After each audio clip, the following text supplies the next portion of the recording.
क्योंकि अभी पिछले 5 दशक से लगभग 52 वर्ष से 1967 में हमारा जो सबसे नजदीक का राज्य है जिसको हम लोग जोनसार बाबर कहते हैं, शायद आप सब जानते हैं। हमारी जो संस्कृति है, हमारी जो सभ्यता है, हमारी जो एक मांग जो डिमांड रही है पिछले 5 दशक से, पिछले 52 वर्षों से हम लोगों की जो डिमांड रही है कि हमारा जो ये पूरा जो क्षेत्र है जिसको हम लोग हाटी के नाम से हम लोग जानते हैं, और पिछले 52 वर्षों से एक संघर्ष चल रहा है भाई बहन। पुराना अगर हम इतिहास उठाएं तो हमारे सिरमौर की अगर हम बात करें, हमारी सिरमौर की जो रियासत थी, हमारे पास आया था, ये डिटेल हमारे पास आई है, लेकिन इससे भी अधिक परिचय हम आपको दे सकते हैं। आजादी से पूर्व भारत रियासतों में बटा हुआ था। ये लोग जो हिंदी समझते हैं ये उनके लिए है। जब देश आजाद नहीं हुआ था, अंग्रेजी शासन काल से पूर्व भी हमारे यहाँ रियासत में सब बटा हुआ था, और सिरमौर की अपनी रियासत थी। सिरमौर का अपना एक गौरव था। और हम कहें कि सिरमौर अपने आप में रियासत नहीं थी, सिरमौर अपने आप में हिमाचल का मोर मुकुट था, सर का ताज था। इसलिए 68 रियासतों का कर, यदि हम और भी पुराना इतिहास उठाएं प्रधान जी, 68 रियासतों का कर तो केवल सिरमौर के जो राजा रहते थे उनको प्राप्त होता था। अगर हमें अपनी संस्कृति का ज्ञान रखना हो, हमारी जो संस्कृति थी, हमारी जो सभ्यता सिरमौर की रही। मैं अब सिरमौर की बात करता हूं। सिरमौर की जो अपनी रियासत थी, आपको जानकर हैरानी होगी, उत्तराखंड में जिसे हम लोग हरिद्वार कहते हैं, सबसे पवित्र तीर्थ हमारा, उसमें आदि हर की पौड़ी उस समय भी हमारी सिरमौर की रियासत में थी। सिरमौर की रियासत कितनी बड़ी थी, धीरे धीरे उसको छोटा किया गया। फिर 1835 में विभाजन हुआ, जौनसार बाबर अलग हुआ, सिरमौर इधर से अलग हो गया। और कई बार कालसी में, जो आजकल उत्तराखंड में, अब तो उत्तराखंड में जौनसार बाबर में कालसी में मुख्यालय रहा। सबसे बाद में यदि सिरमौर की रियासत का मुख्यालय गया है, तो जब सिरमौर सब गर्क हो गया था, वो भी कथा है, नटनी शराब हुआ था, तो उसके बाद फिर अंत में नहान गया। अंतिम राजा हुए सिरमौर रियासत के ढाक प्रकाश, शायद अंतिम ही होंगे जहां तक हमें ज्ञान है। हमारी रियासत के अंतिम राजा हुए ढाक प्रकाश, राजेंद्र प्रकाश। हाँ, ढाक प्रकाश के बाद राजेंद्र प्रकाश। तो हमारा जो क्षेत्र है, विशेषकर जहां तक जो एक जनजातीय क्षेत्र किसे कहते हैं, जिसकी अपनी एक संस्कृति हो, जिसकी अपनी एक सभ्यता हो, तो हमारी अपनी एक सभ्यता है, हमारी अपनी एक भाषा है, हमारी एक वेशभूषा है, हमारी एक देव परंपरा है। पूरे भारतवर्ष में महाराज दीपावली कब मनाई जाती है? कार्तिक मास में मनाई जाती है ना दीपावली। लेकिन हमारी जो जनजातीय हम लोग क्षेत्र हमारा था जनजातीय, जिसके लिए हम लोग संघर्ष कर रहे हैं, और मैं ये बहुत बड़ी मंच से बोल रहा हूं, और मैं इसलिए नहीं कह रहा हूं कि हमारा जन्म इसमें हुआ है, मैं इसलिए कह रहा हूं कि इसका प्रमाण भागवत में भी है और इसका प्रमाण महाभारत में भी है। मैं व्यास की वाणी कह रहा हूं, व्यासपीठ व्यास के लिए बनी है। मैं प्रमाण भी दूंगा तो आपको महाभारत से दे दूंगा, भागवत से दे दूंगा। हमारे यहाँ पूरी जो हमारी जनजाति, जो हमारी लगभग 145 पंचायतें हैं, जनसंख्या की अगर हम बात करें तो लगभग 3 लाख प्लस जनसंख्या है। क्षेत्रफल की अगर हम बात करें तो 1299 वर्ग किलोमीटर का क्षेत्र हम लोगों का है। जौनसार बाबर से जो क्षेत्र अलग हुआ, जिसके लिए हम लोग एक हाटी समुदाय के नाम से जनजातीय क्षेत्र के लिए हमारे लोग संघर्ष कर रहे हैं, और पिछले 52 वर्ष से, अब कितनी पीढ़ियां तो हमारी इस संघर्ष में खत्म हो गई। लेकिन चाहे भारत की वर्तमान सरकार हो और चाहे उससे पूर्व की सरकार हो, क्योंकि यहां पर अब राजनीतिक रोटी दाल तो गलने वाली नहीं है। ना तो कांग्रेस ने किया इसको, ना बीजेपी ने किया। हम तो दोनों सरकार के ऊपर बात करेंगे, क्योंकि निष्पक्ष यदि व्यासपीठ बात करें तो ये संघर्ष तब भी था जब कांग्रेस सरकार थी, ये संघर्ष अब भी है जब चाहे राज्य की हम बात करें, चाहे सेंटर की हम बात करें, जब दोनों जगह सरकार भारतीय जनता पार्टी की। तो जनजाति किसे कहते हैं? हमारे यहाँ जो पुंडीर, तोमर, ये पिछले 30-35 वर्षों से लोगों ने नाम लगाना शुरू कर दिया है। मैं पहाड़ी में कहूं तो हमारे खोश होती है, खोश, बाट, बामोण, कोड़े, डूम, चौनाड़, चौमार, लुहार, बाड़ोए, डाके, अजय तो होती है। ये हमारी, हम लोग यूं कह लीजिए जो कबीले के लोग होते हैं ना, जिसको हम कबीला कहते थे पहले, जंगली लोग, कबीला, जनजातीय लोग, जिन्होंने जीवन में संघर्ष किया महाराज। ये हाटी शब्द की उत्पत्ति भी हाट से हुई। आठ नहीं होती, हमारे बाजार तो नजदीक होता नहीं था। हमें याद है हमारे दादाजी, हमारे जो अपने दादाजी थे, उनके जो दादाजी थे, हमारे तो बाड़ी तो नाना बोलो ना, हमारे मंगलू ना थिया, तो वो कहते थे, हाँ अपने जीवन की बात, तो कहाँ तो गांव है और कहाँ टोंस नदी पार करके तब जौनसार भी एक था। हमारी जो जौनसार बाबर की संस्कृति वो एक था। तो हमारे यहाँ अब और तो कुछ होता नहीं था, तो अदरक सौंठ बनती थी, थोड़ी बहुत जो कुछ सब्जी होती थी, पेट तो पालना ही है। तो लोग कमर में उठा करके 4 दिन तक पैदल चलते थे, तब जाकर को बाजार, जिसको हाट कहते थे, बाजार। और बाजार कहाँ होता था हम लोगों का? इधर चक्रोता होता था, इधर जगाधरी यमुनानगर होता था, और इधर बाजार कालसी होता था। तो लोग पैदल यात्रा 4-4 दिन तक कमर पीठ पे गधे की तरह सामान उठा करके तब अपनी जरूरतें पूरी करते थे। क्योंकि हम लोग वास्तव में, हम लोगों ने वो संघर्ष पूरे क्षेत्र ने जिया है। वो जो हाटी हमारा समुदाय है, जो जनजाति हमारा क्षेत्र है। और मैं और निवेदन करूं महाराज, यहाँ पर ना कोई क्षत्रिय था, 4 वर्ण है हमारे यहाँ, जिसको क्षत्रिय, ब्राह्मण, वैश्य और शूद्र कहते हैं। यहाँ पर ना कोई ठाकुर था, राजपूत जिसको हम लोग कहते हैं मूल में, कहते खोश होती खस। महाभारत में भी विस्तार से भगवान व्यास ने लिखा है, भागवत में भी लिखा है, खस, हुण, किरात, ये जो लोग है, ये वो लोग है जो भेड़ बकरी पालन करते थे। तब खानो थी ओजरे हो जाए कहते, तब बकरी संभालो थी, छो भी ने बर्फ पड़ो थी, तो तब से उल्टी खाने पड़ो थी। आज वो रिवाज हो गया है, तब वो भौगोलिक परिस्थिति थी, तब वो मजबूरी थी हम लोगों की। घर भी 3 मंजिलों थी है, ओबराओ थी, उछाड़ो पुटी तब ग्वाड़ो, गायों थी, मांझी तब बीच वालों तब घर मरो थी, तब सुरदी के। ये हमारी संस्कृति थी, यही हमारी सभ्यता थी।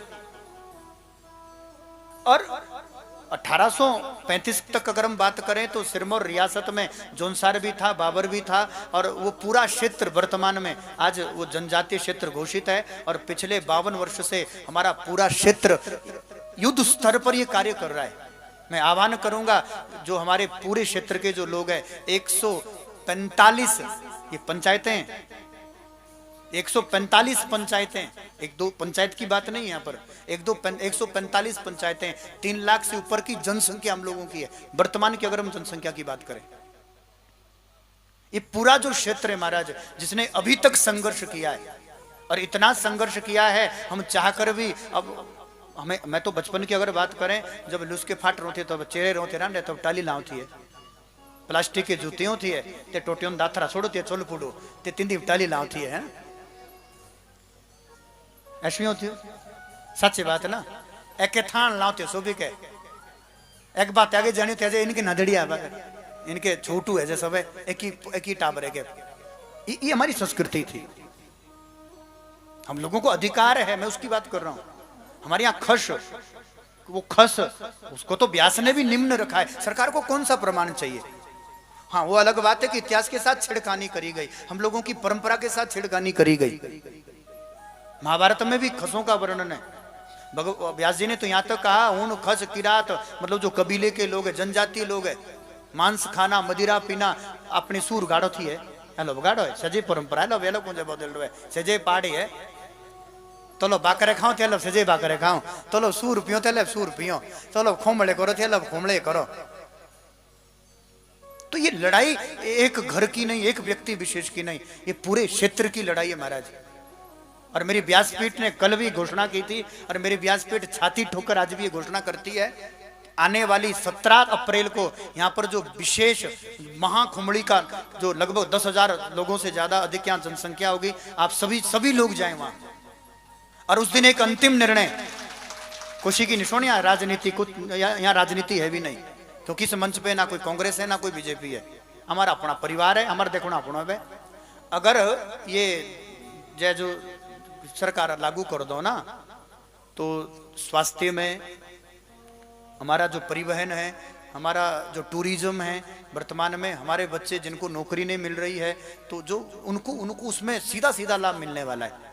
तो ये संघर्ष हर व्यक्ति के हर घर के हर व्यक्ति के जीवन का संघर्ष है। आने वाली उसकी अगली कई पीढ़ियों के लिए संघर्ष हो रहा है। और इस समय ये जो खुमली होगी, उसमें मैं सभी जितने भी हमारे पूरे 145 जो गांव हैं, पंचायतें हैं, 3 लाख से ऊपर की जो जनसंख्या है, मेरा उन लोगों से भी व्यासपीठ से निवेदन है जो लोग कथा के माध्यम से सुन रहे हैं, और जो बेचारे जो लोग बाहर सुन रहे हैं, मैं उनसे भी क्षमा चाहूँगा, क्योंकि कथा में थोड़ा व्यवधान हो रहा है। आप लोग कथा सुनने के लिए जुड़े होंगे टीवी पर, लेकिन ये इस क्षेत्र की सबसे बड़ी समस्या है, और क्षेत्र की समस्या उठाना ये हमारा धर्म भी है और कर्तव्य भी है। अब की खुमड़ी में एक अंतिम निर्णय होगा। ज्यादा भाषणबाजी तो हर जगह होती है। अब अंतिम निर्णय ये होगा, यदि जनजातीय दर्जा इस क्षेत्र को नहीं मिला तो ना आरक्षण होगा, आने वाले समय में ना इलेक्शन होगा। खुलकर मैं इस बात को अब हिंदी में ही कहता हूं, क्योंकि पहाड़ी में शायद लोगों को समझना है। हमें अधिकार दिया है संविधान ने कि हम किसी अच्छे नेता को चुने, वोट दें, और हम मन से कहते हैं कि वोट देना हमारा अधिकार है, जरूर दे, अच्छे व्यक्ति चुनकर आए। लेकिन इस समय इतनी बड़ी समस्या चल रही है, इसलिए मैं जितना भी हमारा ये पूरा 145 पंचायतों का जो ये पूरा क्षेत्र है, हम लोगों का, हाटियों का जनजातीय क्षेत्र है, मेरा आप सबसे निवेदन है, हम विरोध नहीं है, हम संविधान के विपरीत नहीं है, संविधान का विरोध नहीं कर रहे हैं, हम अपनी लड़ाई लड़ रहे हैं। अब डंडा तो हम उठा नहीं सकते, अमर्यादा शब्द का हम प्रयोग नहीं कर सकते, क्योंकि हम लोग पहाड़ी हैं, मर्यादा जानते हैं, मर्यादा रहने में भी हम विश्वास करते हैं, क्योंकि हम लोगों को लड़ाई ना पसंद थी ना भविष्य में पसंद है। हमने लड़ना नहीं, लड़ना ही क्यों है? हम मौन होकर भी जवाब, महाराज गाली गलोच करके, लड़ाई झगड़े करके भी हम जवाब दे सकते हैं, लेकिन उससे अच्छा जवाब हम मौन रहकर दे सकते हैं। हम मौन रहकर जवाब देंगे।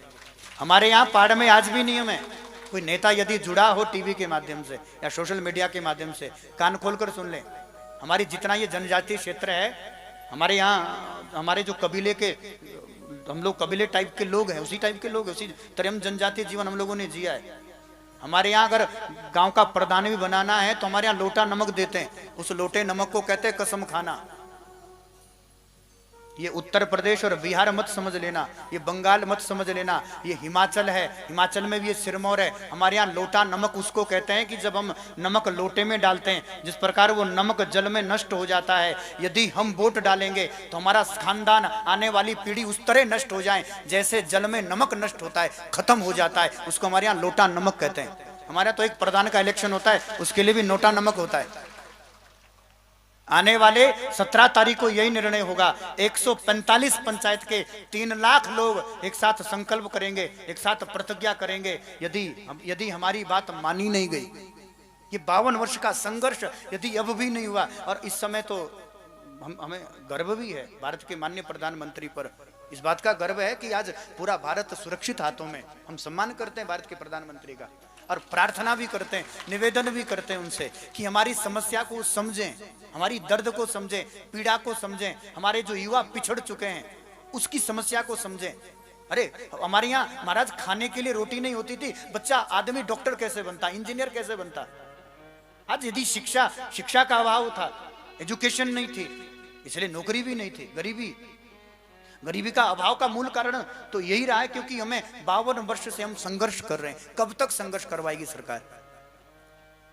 हम सम्मान करते हैं भारत के प्रधानमंत्री का, और दिल से हम सम्मान भी करते हैं, ऐसा नहीं, इसलिए करते हैं कि पहली बार हमें राजा नहीं मिला है, पहली बार हमें कोई सेवक मिला है जो राष्ट्र की सेवा में लगा है, सनातन की सेवा में लगा है। और फिर से लगता है कि शायद पुनः हिंदू धर्म की स्थापना भी हो जाए, फिर हम लोग एक बार संगठित भी हो जाए। लेकिन फिर भी मैं, चाहे वो बीजेपी का हो, कोई कांग्रेस का आदमी बैठा हो, मैं निवेदन करूंगा, इस बात को चैलेंज देकर कहता हूं, महाराज जितना सनातन और हिंदू संगठित हुआ है, उससे ज्यादा हमारा क्षेत्र संगठित हुआ है। आज हमारा पूरा क्षेत्र, आप लोग तैयार है लोटा नमक के लिए? वोट नहीं देंगे, बिल्कुल नहीं। जैसे बाबा रामदेव जी ने घर घर जाके प्रचार किया था ना, हमें भी लगता है ऐसे ही घर घर जाके लोटा नमक डलवाना पड़ेगा। ना आरक्षण ना इलेक्शन, यही नारा अंतिम होगा। इसके अलावा दूसरा कोई नारा बचा भी नहीं। शांतिपूर्ण से, ना सरकारी संपत्ति को नष्ट क्यों करें, सरकारी संपत्ति भी तो हमारी है। हम लोग इतने मूर्ख नहीं है कि हम गाड़ी जलाएं, हम सड़क पर आंदोलन करें, या हम जाकर के सरकारी बिल्डिंग को या आम आदमी को हम पर क्यों करें भाई। आम आदमी तो हमारा है ना, परेशान तो हम होंगे, हमारा भाई होगा, हमारा कोई बंधु होगा। मौन होकर के प्रदर्शन होगा, और वो मौन इतना होगा कि उस मौन का जवाब हमें लगता है कि शायद राज्य की सरकार के पास तो होगा नहीं, केंद्र की सरकार के पास भी उस मौन का कोई भविष्य में उत्तर नहीं होगा। और ये न्यूज नहीं बनेगी, ये अंतरराष्ट्रीय न्यूज बनेगी कि पहली बार भारत में नहीं विश्व में ऐसा हुआ है कि कहीं पूरे क्षेत्र ने एक भी वोट नहीं डाला है। आज तक ऐसा नहीं हुआ होगा। आजाद भारत में ये पहली बार होने वाला है। इसलिए चाहे जो भी व्यक्ति राजनीति बिल्कुल ना करें, क्योंकि ये राजनीतिक मुद्दा नहीं है, इस पर राजनीतिक रोटी कोई ना सेके, चाहे वो कांग्रेस से हो चाहे वो बीजेपी से हो, क्योंकि ये लड़ाई आम आदमी की है। आम आदमी मतलब प्रत्येक व्यक्ति की, हर घर की व्यक्ति की है। तो कितने लोग चाहते हैं कि ऐसा हो? तैयार है आप लोग लोटा नमक के लिए? लोटा नून छोड़ देना तो वहां कांग्रेस का अलावा बीजेपी का आओ ना, कांग्रेस का ना बीजेपी का है। हमें अपने बच्चों का देखना है, अपने भविष्य, बच्चों के भविष्य का देखना। तो बहुत बहुत आप लोगों का धन्यवाद, बहुत बहुत आप लोगों का आभार।